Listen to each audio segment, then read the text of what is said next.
शांति। आज मीठे मीठे श्री बाबा ब्रह्मा के तन द्वारा कहते हैं, मीठे मीठे बच्चे, परम पिता परमात्मा शिव भगवान वाच्य। किसके मुख द्वारा? ब्रह्मा के मुख द्वारा। बाप फरमाते हैं कि तुम हो ब्राह्मण संप्रदाय, तुमको अब दैवी संप्रदाय नहीं कह सकते, तुम अभी ब्राह्मण संप्रदाय हो, फिर बाद में दैवी संप्रदाय बनेंगे। यह जो रामायण होती है ना, जैसे दशहरे पर रामायण पूरी हो जाती है, परंतु पूरी होती थोड़ी है। अगर रावण मरता है तो रामायण की कथा पूरी होनी चाहिए ना, परंतु होती नहीं है। छुटकारा किससे होता है? रावण से। महाभारत की लड़ाई से छुटकारा होता है। बल लोग रामायण पूरी करके रावण को जलाते हैं, लेकिन दुनिया से रावण जाता है, वो तो बस एक बुत बना के जलाते हैं ना। इस दुनिया में से सच्ची सच्ची पूरी तरीके से रावण से हमें छुटकारा कब मिलेगा? दुनिया वालों को तो खैर रावण के बारे में पता ही नहीं है। बाबा ने तो हमें बताया है ना, रावण अर्थात 5 विकार स्त्री 5 विकार पुरुष। तो रावण से छुटकारा हमें मिलता है महाभारत से। अब ये भी समझने की बातें हैं, रामायण क्या है और महाभारत क्या है। दुनिया तो इन बातों को जानती नहीं है। रामायण और महाभारत दोनों का कनेक्शन है। महाभारत लड़ाई से रावण राज्य खत्म होता है, फिर सत्युग जब शुरू हो जाएगा, महाभारत लड़ाई से रावण राज्य खत्म अर्थात कलयुग खत्म। फिर जब सत्युग आएगा तो वहां यह दशहरा आदि मनाने की कोई दरकार ही नहीं होगी। गीता अथवा महाभारत भी है रामायण को, रावण राज्य को खत्म करने के लिए। गीता शास्त्र और महाभारत लड़ाई, इन दोनों से रावण का राज्य खत्म हो जाता है। अभी बाबा हमें गीता ज्ञान सुना रहे हैं, अभी वही प्रैक्टिकल समय चल रहा है। इधर बाबा हमें गीता ज्ञान सुना रहे हैं और उधर महाभारत अर्थात तीसरे विश्व युद्ध की तैयारियां चल रही हैं। आए दिन न्यूज तो आती रहती है ना, आज इनके बीच में कुछ हो रहा है, आज इनके बीच में, पर फिर ठंडी हो जाती, फिर उठती, फिर। लेकिन अगर कभी भी किसी को कुछ भी ऐसा हुआ, किसी एक ने भी लड़ाई शुरू करी, तो सबके पास आज तो सबने अपनी अपनी चीजें बना के रखी है, कोई भी नहीं रोके रखेगा। एक की छुरी एक से छिड़ी तो मतलब समझ लो खत्म हो गया रावण का राज्य। बाबा कहते हैं गीता अथवा महाभारत भी है रावण राज्य को खत्म करने के लिए। अभी टाइम है, तैयारियां भी हो रही हैं। वह है हिंसक। दुनिया में लोग हिंसक कार्य कर रहे हैं।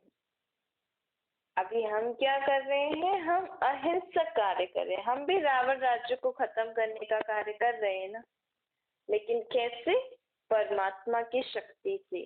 तो हमारा है अहिंसक कार्य। हम अभी गीता सुन रहे हैं, गीता का ज्ञान अभी सुनकर जीवन में धारण करके रावण से छुटकारा पा रहे हैं। गीता का ज्ञान सुनते हो, उनसे क्या होना है? रावण राज्य खत्म होना है। वह बल रावण को मारते हैं, परंतु रावण को मारने के बाद तो राम का राज्य आना सीखना। लेकिन वो तो राम को भी नहीं जानते, वो तो त्रेता वाले राम को पकड़ के बैठे हैं दुनिया वाले। असल में परमात्मा की शक्ति, परमात्मा के गीता ज्ञान से अहिंसक रूप से रावण का खात्मा होता है। देखो, हम बाबा जो गीता ज्ञान सुना रहे हैं ना, उससे विकार खत्म हो रहे हैं। और महाभारत लड़ाई से क्या होगा? इन विकारी आत्माओं द्वारा जो चीजें बनी है इतनी दुनिया में, जिनको लोग इतना अच्छी अच्छी चीजें बनाते हैं तो कहते हैं स्वर्ग है, वो सब चीजें खत्म होंगी। महाभारत लड़ाई जब लगेगी उससे सारी दुनिया की रावण की सामग्री खत्म हो जाएगी और परमात्मा जो गीता ज्ञान सुना रहे हैं उससे क्या होगा? काम, क्रोध, लोभ, मोह, अहंकार के जो भी वाइब्रेशंस जो दुनिया में है ये सब खत्म हो जाएंगे। देखो कितना गहरी बात है समझने की कि जो पूरे दुनिया का वायुमंडल शुद्ध हो जाएगा गीता ज्ञान से और महाभारत की लड़ाई से पूरी पुरानी दुख वाली चीजें खत्म हो जाएंगी। क्योंकि इस समय चाहे आप कितनी भी अच्छी चीजें बनाओ लेकिन दुख भी है तो सुख भी है, दुख जाती है। तो बाबा कहते हैं अब रामायण और महाभारत का समय प्रैक्टिकल में चल रहा है। जो दुनिया में स्कूल, सीरियल्स और शास्त्र बनाए हैं कभी तो वो प्रैक्टिकल में किसी ने तो देखा होगा, उसी ने बनाया होगा ना।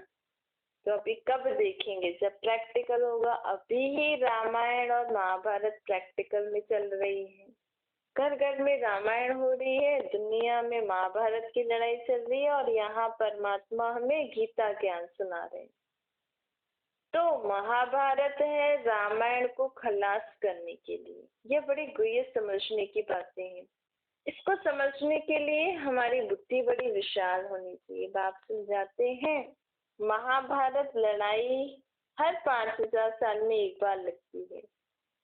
ऐसे नहीं कि सिर्फ रावण को मारने से रावण राज्य खत्म हो जाता है। फिर हमें संगम युग पे अभी हम लोग जो रावण को मारते हैं उसको मारने से थोड़ी खत्म हो जाता है। अगर उसको तो हर साल मारते हैं, खत्म तो होता ही नहीं है। लेकिन असली में रावण क्या है, उसको मारने कैसे मारते हैं, उसके लिए हमें ये संगम युग चाहिए।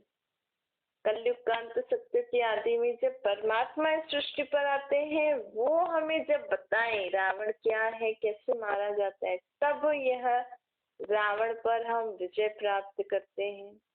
अब तुम विजय प्राप्त कर रहे हो ना। इन ज्ञान के अस्त्र शस्त्रों से हम रावण पर विजय प्राप्त कर रहे हैं। हमारी है अहिंसक युद्ध। किससे? रावण अर्थात विकारों से। वो लोग तो रावण और राम की युद्ध दिखाते हैं। यह शास्त्र सब है भक्ति मार्ग की। अभी तुम रावण राज्य पर विजय पाते हो योग बल से। और हम रावण पे कैसे विजय प्राप्त कर रहे हैं? तो परमात्मा के ज्ञान अस्त्र शस्त्र से और दूसरा परमात्मा की शक्ति योग जिसे हम कहते हैं। बाबा कहते हैं यह बड़ी गुप्त और समझने की बातें। जब तक मैं आत्मा हूँ, मेरा बाप परमात्मा है, इन दो बातों को हमने नहीं समझा ना, तब तक बाबा की ये सारी बातें हमें समझ में अच्छे से नहीं आएंगी। और फिर उसके लिए और बाबा की बातें समझने के लिए गहरी रीति से हमें पवित्रता को धारण करना पड़ेगा। जितना जितना हम मनसा वाचा कर्मणा, खान पान में, व्यवहार में पवित्र रहेंगे, शुद्ध रहेंगे, आलतू फालतू बातों का अब विचार करना जब नहीं करेंगे तभी हमारा मन और बुद्धि स्वच्छ होता जाएगा और हमें बाबा की बातें समझ आती जाएगी। 5 विकारों रूपी रावण पर तुम्हारी विजय होती है। कैसे विजय हो रही है? एक तो इस गीता ज्ञान से और बाबा की याद से। भागवत तो है नहीं, भागवत थोड़ी है, अभी तो हम प्रैक्टिकल में गीता सुन रहे हैं। भागवत में कृष्ण के चरित्र दिखाते हैं, लेकिन भागवत में जो कृष्ण के चरित्र दिखाए हैं असल में वो सत्युग में कृष्ण ऐसा करता नहीं। कृष्ण तो बहुत ही अच्छा बालक होगा सत्युग में। अभी तुम जानते हो ये सब चरित्र आदि सब शिव बाबा के लिखे हुए हैं। अब दुनिया परिवर्तन हो रही है, महाभारी लड़ाई लगेगी, फिर उससे ये रावण राज्य खत्म हो जाएगा। भागवत में जो चरित्र लिखे हुए हैं ना, वो शिव बाबा जब ब्रह्मा के तन में आए तो शिव बाबा ने जो जो भी कार्य इस दुनिया में किया उन सबका या उन सब की बातें कहानियां भागवत में लिखी हुई है। भागवत में जो लिखा है, कृष्ण ने कपड़े चुराए, कृष्ण ने सत्युग में किसी के कपड़े नहीं चुराए। असल में ये शिव बाबा हम सभी आत्माओं को बोलते हैं अपना शरीर रूपी कपड़ा भूलो। शिव बाबा ने कोई हमारे शरीर के कपड़े नहीं चुराए। शिव बाबा ने ब्रह्मा के तन में आकर हमें बोला अपने देहभान शरीर रूपी कपड़े को भूलो, ये बोला बाबा ने। बाबा ने किसी के कपड़े नहीं चुराए, न ही कृष्ण ने। ऐसी जो भी भागवत में कहानियां लिखी है ना, ये शिव बाबा के चरित्र है, लेकिन उसका भी आध्यात्मिक रहस्य हमें समझना है। वो हम जितना जितना बाबा को याद करेंगे और भागवत पढ़ते, अगर आपको पता है तो हम फिर बाबा के ज्ञान से रिलेट कर करके हमें समझ में आ जाएगा कि ये बात क्यों लिखी है। अब बाबा कहते हैं जब से द्वापर शुरू हुआ तब से रावण का राज्य शुरू हुआ। अब कलयुग अंत में रावण का राज्य खत्म करने परमात्मा गीता ज्ञान सुना रहे हैं। अभी तुम जानते हो गीता का कनेक्शन महाभारत लड़ाई से है। तुम गीता ज्ञान सुनकर राज्य पाते हो और लड़ाई लगती है सफाई के लिए। महाभारत लड़ाई से क्या होता है? दुनिया की सफाई होगी। तो भी तो हम गीता ज्ञान सुन रहे हैं, इससे हम राज्य प्राप्त करेंगे। और फिर जब हम आत्माएं सत्युगी देवी देवता बनने के लिए तैयार हो जाएंगी, फिर इस दुनिया की साफ सफाई भी तो चाहिए, वो महाभारत लड़ाई से होगी।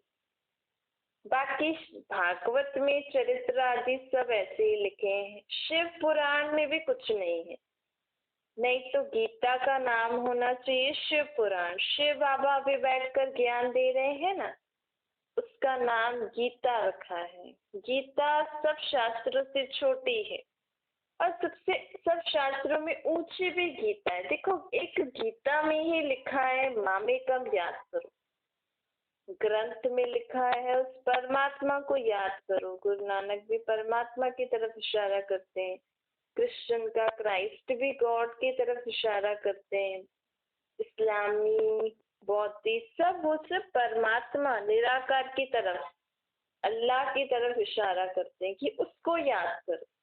सब शास्त्रों में क्या है? उसको याद करो। और गीता में क्या है? मामेकम याद करो, मेरे को याद करो। इसका मतलब गीता शास्त्र किसने उच्चारा है? परम पिता परमात्मा शिव ने। कृष्ण भी नहीं बोल सकता मेरे को याद करो अपने देह को त्याग भूल कर। ये तो परमात्मा खुद विदेही है ना, इसीलिए बोलते हैं मेरे को याद करो, अपने को आत्मा समझ के। अब बाबा हमें यथार्थ बातें बता रहे हैं। बाबा कहते हैं गीता सब शास्त्रों से छोटी है और सब जो भी धर्म के शास्त्र बने हैं ना, सब पुस्तक वाले सब धर्म वालों ने गीता ज्ञान को रिफर जरूर करते हैं, मानते नहीं है लेकिन एक बार पढ़ते जरूर है। और सब पुस्तक सब धर्मों वालों की पुस्तक बड़े बड़े हैं, गीता बहुत छोटी बनाते हैं, क्योंकि परमात्मा ने तो हमें बहुत सहज अभी ज्ञान दे रहे हैं ना। बाकी ग्रंथों शास्त्र में तो भक्ति करने की, ऐसे ऐसे करने की अथाह बातें, अथाह कहानियां हैं। पर बाबा तो हमें सिर्फ क्या कहते हैं? अपने को आत्मा समझो और मुझे निराकार रूप में याद करो। मनुष्य की जीवन कहानी भी बहुत बड़ी बड़ी बनाते हैं। नेहरू ने शरीर छोड़ा, उनके कितने वॉल्यूम्स बनाते हैं। ये गीता शिव बाबा के वॉल्यूम्स हैं।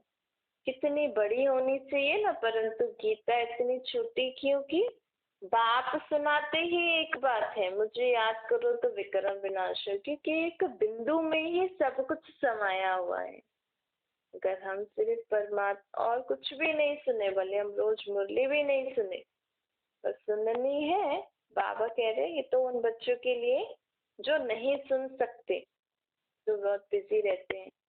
हम तो देखो बाबा ने हमें कितना अच्छा चांस दिया कि हम इस कलयुगी दुनिया के अंत वाले शरीर में दुनियादारी में ज्यादा नहीं फंसे, ताकि हम बाबा का ज्ञान सुन सके। बाबा कहते हैं अगर कोई नहीं भी सुन सकता तो सिर्फ मुझे निराकार रूप में भी याद करेगा तो भी उस आत्मा का भला है, क्योंकि वो एक बिंदु में ही सब समाया है। यह ज्ञान है कंठ करने का। दुनिया में गीता का लॉकेट बनाते हैं, उसमें छोटे अक्षर होते हैं। अब बाबा भी हमारे गले में लॉकेट पहनाते हैं। बाबा के जो बच्चे होते हैं ना, उनके पास बैच होता है। उसको बाबा उस बैच में कि कोई कोई शिव बाबा का बैच वाला चित्र होता है, किसी किसी बैच में त्रिमूर्ति और सत्युगी राजा लक्ष्मी नारायण का चित्र होता है, किसी में कृष्ण का चित्र होता है। तो बाबा भी कहते हैं तुम भी ये लॉकेट पहन लो। तो इस चित्र में ही, उस लॉकेट में ही सारा गीता ज्ञान समाया हुआ है। फिर हम औरों को बता सकते हैं ना, वो तो एक्सप्लेन कर सकते हैं। बाबा कहते हैं गीता है 2 अक्षर। गीता में कौन से 2 अक्षर हैं? अल्लाह और बे। उस अल्लाह अल्लाह परमात्मा को याद करो तो सत्य की बादशाही मिलेगी। अब यह गुप्त मंत्र का लॉकेट मन मना भव, या तो सदा अपनी स्मृति में रखो, जपना नहीं है। अगर हमें कुछ लॉकेट वॉकेट पहनना नहीं, बैच नहीं पहनना, तो सदा ये स्मृति में रखो। गुप्त मंत्र का लॉकेट कौन सा? मन मना भव। सदा स्मृति में रहो, मैं आत्मा परमात्मा के साथ इस सृष्टि पर पाठ बजा रही हूँ। तो यही मनमना भव का लॉकेट रहेगा। मुझे याद करो तो विक्रम विनाश हो। तुम्हारा काम है अब इस दुनिया में जो रावण है उस पर योग बल से विजय प्राप्त करना है। परमात्मा की शक्ति से हम रावण को भगा रहे हैं, उससे विजय प्राप्त कर रहे हैं। और फिर हम जब तैयार हो जाएंगे आत्माएं, तो हमारे लिए साफ सुथरी दुनिया के लिए चाहिए। तो उसके लिए कौन तैयारी कर रहे हैं? ये जो भी मिसाइल शादी बना रहे हैं, ये हमारी दुनिया, नई दुनिया के लिए साफ सफाई का काम करेंगे। बाप समझाते हैं ये तुम्हारा योग बल से ही रावण राज्य का विनाश होना है। असली में रावण कब मत मरेगा? जब परमात्मा की शक्ति पूरे विश्व में फैल जाएगी। फिर रावण इस दुनिया, रावण अर्थात काम क्रोध लोभ मोह अहंकार के जो हमें वाइब्रेशंस आते हैं ना, जो संकल्प आते हैं, कभी हमें काम का संकल्प आएगा, कभी क्रोध, कभी लोभ, कभी मोह, कभी अहंकार। तो ये वाइब्रेशंस परमात्मा की शक्ति से पूरी दुनिया में से खत्म हो जाएंगे। फिर उस दिन मतलब परमात्मा राम का राज्य होगा। परमात्मा राम का राज्य ऐसे नहीं जैसे दुनिया में लोग राज्य करते हैं ना भाई, अपना महल, फिर वो राजा रानी, वैसा वाला राज्य नहीं परमात्मा राम का राज्य। परमात्मा राम का राज्य अर्थात उस दुनिया में किसी को यही नहीं पता होगा काम विकार होता क्या है, लोभ होता क्या है, मोह होता क्या है, अज्ञानता, इसकी अज्ञानता। उस वायुमंडल में ऐसे वाइब्रेशन ही नहीं होंगे। जब परमात्मा राम का राज्य सत्युग आएगा, न सिर्फ भारत में, पूरे विश्व में ही ये विकार क्या होते हैं, बुराइयां क्या होती हैं, तेरा मेरा क्या होता है, ऊंच नीच क्या होती है, कुछ नहीं पता होगा। यहाँ तक कि देखो सत्युग में महाराजा महारानी सत्युग लक्ष्मी नारायण का राज्य, उनका महल कितना बड़ा होगा, उनके सोने हालांकि सबके होंगे, लेकिन एक हायर स्टेटस तो कहलाएगा ना। लेकिन वहां पे जो दास दासी प्रजा होंगे ना, उनको ये तक भी फीलिंग नहीं आएगी कि हम छोटे हैं, हम इनके घर में काम कर रहे हैं, हम इनके कपड़े धो रहे हैं, हम इनके बर्तन धो रहे हैं, हम नौकर हैं, ऐसा कोई फीलिंग नहीं आती। ऊंच नीच भेदभाव, तेरा मेरा, कलर तो सबका साफ होगा ही सही, पर फिर भी वो लोग तो लक्ष्मी नारायण तो वैसे सुंदर तो सभी होंगे, पर उनमें तो और ज्यादा सुंदरता होगी ना, और ज्यादा उनका पहनावा करेगा, पहनावा वगैरह फर्क होगा। पर दास दासियां सब कुछ करते हुए भी उनकी नजर नहीं जाएगी कि हाँ इनके कितने अच्छे कपड़े, हमारे कैसे हैं, ऐसे वैसे नहीं, कुछ ऐसे फीलिंग ही नहीं है, पता ही नहीं है होता क्या है। तो उसको कहा जाता है परमात्मा राम का राज्य। दुनिया में ऐसी कोई वाइब्रेशन ही नहीं है, तो वो दुनिया में आएंगे उससे पहले हम अपने घर का वायुमंडल ऐसा बनाए, हम पहले स्वयं को ऐसा बनाए, मेरे मन में ही ऐसा कोई विचार, कोई विकार ना हो। क्योंकि परमात्मा के संग हम सारा दिन अगर रहेंगे तो हमारी आत्मा में भी इतनी शक्ति आ जाए कि हमें कोई भी विकार, बुराइयां, जो वाइब्रेशन इस दुनिया में है, वैसी दृष्टि वृत्ति मेरी सब परिवर्तन हो जाए। अभी ही मुझे ऐसा स्टेज बनानी है कि विकार, बुराइयां, आसुरी स्वभाव, संस्कार, तेरा मेरा, ऊंच नीच, भेदभाव, ये सब क्या होता है मुझे पता ही नहीं। बस मुझे इतना पता है हम सब आत्माएं, भाई भाई, एक बाप की संतान है और सबके प्रति हमें शुभ भावना, दया भावना, ये सब रखना है। तो वो स्थिति जब हम बने, जब हम ऐसे बनेंगे तो हमारे वाइब्रेशन से हमारा घर भी ऐसा बनेगा, फिर घर में जो आत्माएं होंगी उनमें भी परिवर्तन आएगा, फिर धीरे धीरे और ज्यादा होगा तो और दूर तक भी फैलेगा। ऐसे ऐसे करके दुनिया बदल रही है। बाबा कहते हैं अब मेरा राज्य आने वाला है, मैं अपना राज्य स्थापना करने के लिए हिंसा नहीं करता हूँ, मेरा राज्य अहिंसक बल से, योग बल से स्थापन होता है। रावण राज्य कब से शुरू होता है यह भी तुमने जाना है, अब रावण राज्य का खत्म हो, परमात्मा राम का राज्य आने वाला, ये भी अब हमें पता है। कितनी गहरी बात ज्ञान की बाबा हमें बता रहे हैं। क्योंकि दुनिया में जो लोगों को दुख है, जो इनसिक्योरिटी है, हमारा क्या होगा, हमारे बच्चों का क्या होगा, आजकल लोगों में ज्यादा ये है ना, किसी का धंधा नहीं चल रहा है, स्कूल बंद हो रहे हैं, बच्चों को टेंशन हो रही है हमारा फ्यूचर क्या होगा, पेरेंट्स को टेंशन हो रही है हमारे बच्चों का क्या होगा, हमारा धंधा कैसे, जेंट्स को चल रहा है हमारा धंधा कैसे चलेगा। लेकिन बाबा हमें पहले ही फ्यूचर की बातें बताकर हमें एकदम रिलैक्स करते हैं। ये आगे फ्यूचर में क्या होने वाला है वो परमात्मा हमें बता रहे हैं और हमें उसकी तैयारी भी करा रहे हैं। लोग अभी तक अपने इस कलयुगी दुनिया में फ्यूचर सेट करने के लिए विचार कर रहे हैं, पर कहीं कुछ दिख नहीं रहा है और दिखेगा भी नहीं। बाबा तो हमें पहले से ही बता रहे हैं ना, इस दुनिया में जैसे जैसे परिवर्तन हो रहा है, अब परिवर्तन एक बार शुरू हो गया तो वापस वही थोड़ी आएगा। अब तो बाबा का प्लान तो प्रैक्टिकल चल ही रहा है, धीरे धीरे दुनिया में परिवर्तन हो ही रहा है, कलयुग से स्वर्ग आ ही रहा है।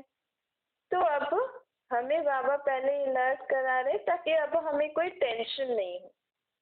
भाई चलो ठीक है, जितना भी हम कमा रहे हैं, दाल रोटी तो खा रहे हैं ना, अभी सत्युग में जाके 36 प्रकार के भोजन हम खाएंगे।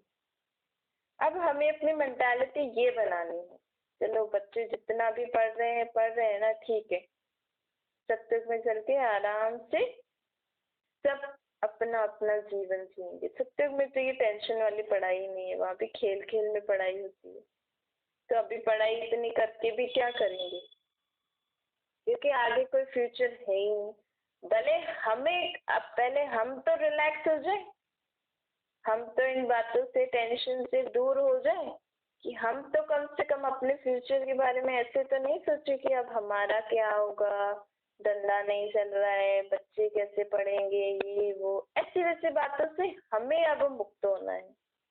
पहले हम हो, फिर हमारे द्वारा फिर धीरे धीरे और भी हो जाएंगे। बाबा कहते हैं क्योंकि हमने बाप को पहचाना, हम बाप का ज्ञान सुन रहे हैं, अगर हम भी ऐसे ही दुनियादारी वालों की जैसे रोएंगे, टेंशन लेंगे तो फायदा क्या। जबकि हमें परमात्मा ने पहले ही बता दिया है कि अभी ये दुनिया गई की गई, अभी तो फिर भी सिचुएशन जैसी है, लेकिन आगे तो और ही वर्स्ट सिचुएशन आने वाली है, लोगों के पास खाने को नहीं होगा, अन्न के लिए लोग एक दूसरे को मारेंगे। आज तो धन के लिए मारे ना, अभी तक सिचुएशन ये आई है कि लोगों के पास धन नहीं है तो लोग एक दूसरे को ये चोरी कर रहे, मार रहे।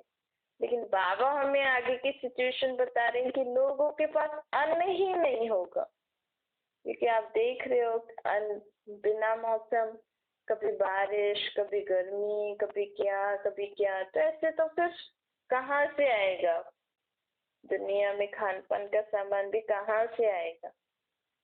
तो धीरे धीरे ये सिचुएशन भी आने वाली है। लेकिन बाबा हमें कहते हैं कि मेरे जो बच्चे होंगे ना, उनको कैसे भी करके अंत तक दाल रोटी जरूर मिलेगी, सब्जी नहीं मिलेगी, दाल रोटी की बाबा गारंटी कर रहे हैं। तो बाबा हमें पहले से ये क्यों बता रहे हैं, ताकि हम रिलैक्स हो जाएं। हम अगर मन बुद्धि से शांत होंगे तो इससे क्या होगा, हम बाबा की याद में रह सकेंगे। बाबा की याद में अगर मैं रहूंगी तो उससे सिर्फ मेरा फायदा नहीं होगा, आपके आसपास वालों का भी फायदा होगा। तो बाबा हमें क्यों कह रहे हैं कि बच्चे सारी टेंशन सब छोड़ दो, ये सब पुरानी बातें, दुख की बातें सब भूल जाओ, मुझे दे दो सब कुछ और तुम मुझे याद करके खुश रहो, ताकि मैं तुम्हारे द्वारा औरों की मदद कर सकूं। तो सोचो, आप परमात्मा का इंस्ट्रूमेंट बन रहे हो, तो हमें भी इतनी अच्छी जॉब मिल रही है। इससे अच्छी जॉब हो सकती है कि परमात्मा अपना काम आपके द्वारा कराए, क्योंकि परमात्मा के तो विश्व के सर्व आत्माएं बच्चे हैं ना, तो बाबा को तो अपनी सर्व आत्माओं की मदद करने के लिए बाबा सदा ही हाजिर रहते हैं। लेकिन बाबा को इंस्ट्रूमेंट चाहिए, कोई न कोई मनुष्य आत्मा चाहिए जिसके पास तन हो और जो बाबा से कनेक्ट हो सके। तो जब हम सारी टेंशन, दुख, परेशानियों से मुक्त होकर परमात्मा को याद करेंगे तो परमात्मा हमारे द्वारा औरों की मदद करेंगे। चाहे आपके घर में कोई लोग हैं, चाहे आपके पड़ोस में, चाहे कोई भी दूर हो, आप जितना अच्छी रीति सब कुछ भूल के परमात्मा को याद करेंगे, उतनी दूर तक आप द्वारा बाबा सबकी मदद कर सकते हैं। अच्छा, मीठे मीठे से खिलते बच्चों प्रति माता पिता बाप दादा का याद प्यार और गुड मॉर्निंग। रूहानी बाप की हम सभी रूहानी बच्चों को नमस्ते। हमारी भी रूहानी माता पिता बाप दादा को याद प्यार, गुड मॉर्निंग और नमस्ते। वरदान है, देही अभिमानी स्थिति में स्थित हो, सदा विशेष पाठ बजाने वाले संतुष्ट मणि बनो। जो बच्चे विशेष पाठधारी होते हैं ना, उनकी हर एक्ट विशेष होती है, सब अच्छी होती है, कुछ डिफरेंट होती है। कोई भी कर्म साधारण नहीं होता है। चाहे पानी भी पियेंगे ना, उनमें भी कोई ना कोई विशेषता होगी, अर्थात वो उस कोई ना कोई अच्छी सोच से पानी पियेंगे। जब हम पानी भी पी रहे हैं तो बाबा की याद तो है ही, पर मैं कौन सी आत्मा हूँ, कुछ न कुछ सोच के पियो। मैं सदा खुश रहने वाली आत्मा हूँ, फिर पानी पियो। खाना खाओ तो खाना भी उस स्मृति से खाओ कि खाना मेरे शरीर के लिए शक्तिशाली भोजन है।